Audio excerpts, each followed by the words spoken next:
Vitajte. Zastavme sa na chvíľu a vnímajme hĺbku a rytmus týchto slov. Pane a vládca môjho života, odním odo mňa ducha znechutenosti, nedbalosti, mocibažnosti a prázdnych rečí. Daruj mne, svojmu služobníkovi, ducha miernosti, poníženosti, trpezlivosti a lásky. Áno, Pane a kráľu, daj, aby som videl vlastné prehrešenia a neposudzoval svojho brata, lebo Ty si požehnaný na veky vekov. Amen. Tak, poďme na to. A začneme tak trochu od konca, možno paradoxne. Pozrieme sa na tú poslednú chorobu, ktorú svätý Efrem spomína, na prázdne reči. Prečo práve túto? Pretože práve ona nám dokonale odhaľuje, v akom stave je celé naše vnútro, celé naše srdce. Ale čo si pod tým máme vlastne predstaviť? V gréckom origináli, z ktorého modlitba vychádza, sa používa fascinujúce slovo argológia, teda argológia. A to nie sú len nejaké obyčajné klebety alebo rečičky o ničom, toto je označenie pre naozaj hlbokú duchovnú chorobu. Aby sme pochopili tú váhu slova argológia, musíme si uvedomiť, čo v Biblii znamená slovo ako také, teda logos. Boh predsa tvorí svet svojím slovom. A preto argológia, to prázdne slovo, je jeho presným opakom. Je to slovo, ktoré ničí, je bez pravdy, bez spojenia s Bohom. Namiesto toho, aby budovalo spoločenstvo, ho rozbíja. Je to vlastne taká tragická karikatúra toho, aké mocné a tvorivé má byť slovo. A toto je úplne kľúčové. Pre byzantských teológov nebol jazyk len nejaký nástroj komunikácie. Predstavte si ho skôr ako taký seizmograf duše. To, čo hovoríme, naše slová, sú presným záznamom toho, čo sa naozaj odohráva v našom vnútri. Napokon sám Kristus to vyjadril úplne jasne. Problémom nie je jazyk sám o sebe, ten je len zrkadlom. Ak sú naše slová prázdne, cynické, ak zraľujú, tak to neodhaľuje problém s jazykom, ale chorobu srdca. Dobre, takže diagnózu by sme mali. Prázdne slová sú symptómom chorého, odpojeného srdca. Ale modlitba svätého Efréma by nebola taká geniálna, keby skončila len pri diagnóze. Našťastie ponúka aj liek. A tak sa poďme pozrieť na tú druhú časť, ktorá je vlastne mapou k uzdraveniu. Tá druhá polovica modlitby je v podstate, dalo by sa to nazvať antropologická rekonštrukcia. Je to obnova človeka, oprava toho, čo bolo poškodené a vrcholom celej tejto obnovy je práve tá posledná prosba.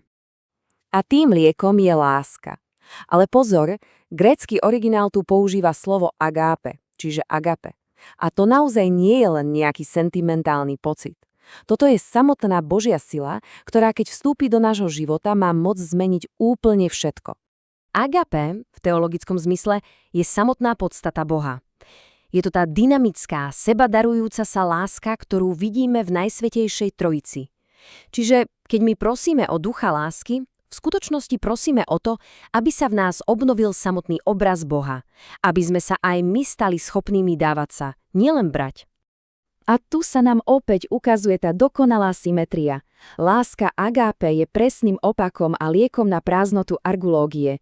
Kým argulógia slová vyprázdňuje a ničí, agápe ich naplňa. Naplňa ich obsahom, pravdou a životom. Robí ich opäť tvorivými. Apoštol Pavol to vystihol úplne briliantne. Aj tie najkrajšie slová, aj keby sme hovorili anielskými jazykmi, bez lásky sú len prázdnym hlukom. Je to presná definícia argológie. Práve láska je to, čo dáva slovu jeho skutočnú podstatu a váhu. Nemyslíme si však, že láska je len jedným z liekov na zozname. Vôbec nie. V štruktúre modlitby svätého Efréma je láska absolútnym vrcholom. Je syntézou celého procesu uzdravenia. Keď si to dáme takto vedľa seba, ten kontrast je priam do očí bijúci. Na jednej strane máme argológia, prázdne slovo, symptóm chorého jazyka a srdca, a na druhej strane je agape, slovo naplnené Bohom, ktoré je prejavom obnoveného obrazu Trojice v nás. To prepojenie je proste fascinujúce. A presne preto je láska v tejto modlitbe uvedená až na konci. Nie preto, že by bola najmenej dôležitá, ale práve naopak. Je taká dôležitá, že zastrešuje a uzdravuje všetky ostatné oblasti. Láska dáva obsah našim prázdnym slovám. Láska učí našu vôľu slúžiť, namiesto toho, aby chcela vládnuť. Zjednocuje našu rozlietanú myseľ a zapaľuje v nás vyhasnutú energiu a chuť do života. Inými slovami, láska nie je len jedna z mnohých cností. Je to cieľ, Je to stav, v ktorom je celý ten narušený systém človeka obnovený, zjednotený a integrovaný. Je to skutečná plnosť ľudskej osoby. A to nás privádza k tomu úplne najhlbšiemu teologickému základu. Na počiatku všetkého, ako píše Ján, je slovo, po grécky logos. A týmto večným slovom je Kristus, dokonalý obraz a prejav Boha Otca. A tu sa nám to všetko spája. Keď človek žije v láske agape, jeho vlastné slová sa začínajú pripodobňovať na toto večné slovo, na Krista.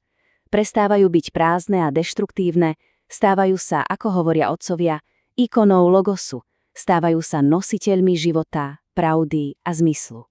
Vidíme tu teda naozaj úžasnou priam ikonografickú symetriu.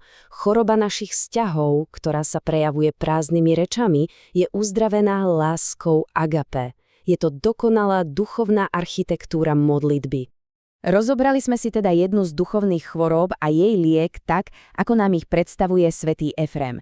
V poslednej záverečnej časti tejto série sa pozrieme na celú štruktúru modlitby a zhrnieme si tak kompletnú cestu obnovy človeka. Teším sa na vás.